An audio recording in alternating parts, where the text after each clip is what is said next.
Magagamit ko po ba yan? Ano pong gagawin niyo? I'm replacing all your old clothes with new ones. Yung mas bagay sa'yo. And as for this, palitan na rin natin mas bago. Yung mas modelo and more secure. Basta, ikaw nang bahala dyan, ha? Kumusta na siya? Hindi pa nga po kami nagkakausap, Lolo eh. Bakit? Nag-away ba kayo? Hindi naman po. Pero sinubukan ko siyang tawagan, pero she cannot be reached. I don't think it's a matter of Wi-Fi or signal. Knowing Rogelio, tinanggalan nila ng cellphone si Florence. Bakit naman po nila yung gagawin, Lolo? You must understand, Apo, that Almeros are a very proud family. Isa sila sa pinakamatandang pamilya. And they are very sensitive with their reputation. At ngayong nasa poder na nila si Florence, I'm sure she's going to be changed and become an Almero.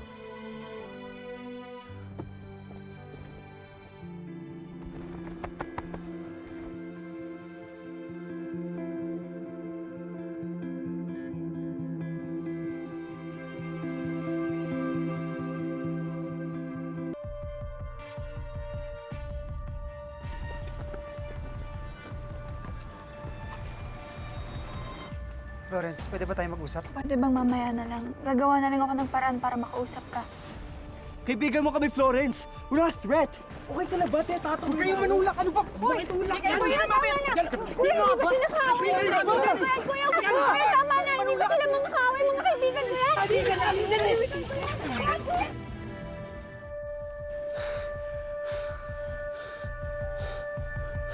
Tara na.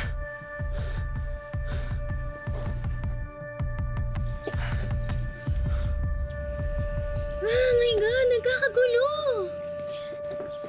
What's happening? I don't know the full details, pero ang narinig ko is that her father and her lolo, they think that she's in danger. That's why security is so tight around her. Why? Bakit naman siya in danger? Yeah. Back in the day, somebody tried to murder her and her mother. So since hindi pa nasa-solve yung kaso ng real mom niya, that's probably why the Almeros are taking great safety precaution for her.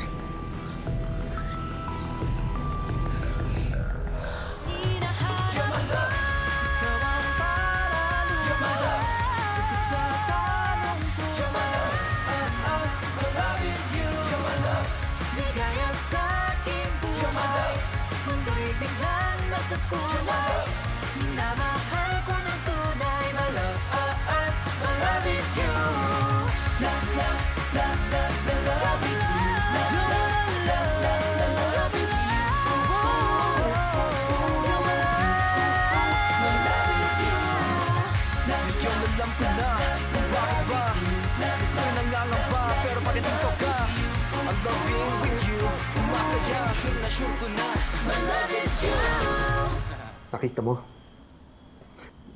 Nakita mo na kung gaano kapasagulero ang mga Ferrells? This is symptomatic of who they are. Wala silang respeto. Akala nila kaharian nila buong Levante at sila nagmamayari ng lahat. Baka naman po nagkaroon lang ng miscommunication.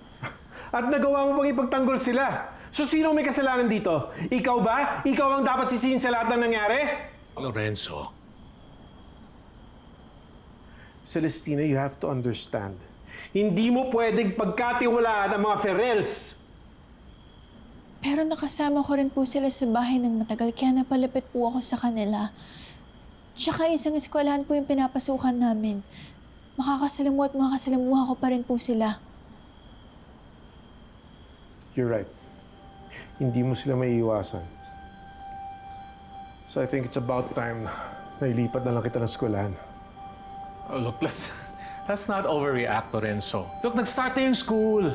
Sayang naman ang mga nasimulan ni Florence sa GU. Siguro kailangan lang natin ipaintindi kay Florence that you have to cut all ties with the Ferrells. Because a Ferrell is never good news to this family. I'm not naive. I know all about you and the Ferrell boy. Yung Nero?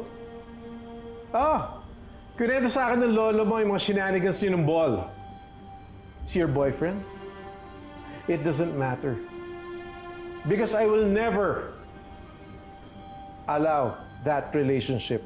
And I will never accept a Ferrell to be part of this family.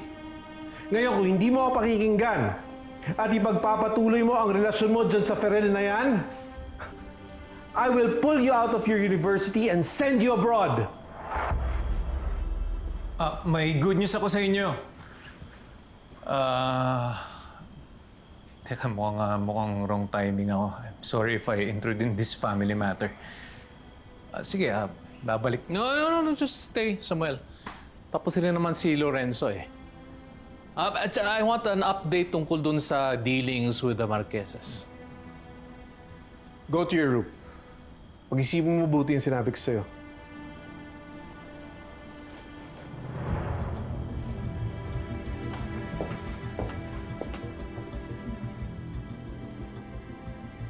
I'm very disappointed with you boys. Anong pumasok sa mga isip ninyo para makipagbuntalan kayo sa mga yun? Miss Serafika, gusto lang naman namin kausapin si Florence. Isa ka pa. You're the eldest. Ikaw dapat naka-recognize ng situation. Are you all aware kung ano ibig kong sabihin? Iba na ang situation ni Florence ngayon. We all should be aware of the fact na isa na siyang almero at tayo mga Ferrell. At ang mga ganitong klaseng insidente ay lalo lang makaka-complicate ng relationship natin kay Florence. Boys, we have to be careful. Marami nang nagbago sa buhay niya eh. Alam niyo, nararamdaman ko yung nararamdaman niyo. Malapit siya sa atin, di ba? Pero sana, huwag na tayo makadagdag sa mabibigat na pinagdadaanan niya ngayon. Tumpak! Violence is never the answer. Kaya give chance a peace.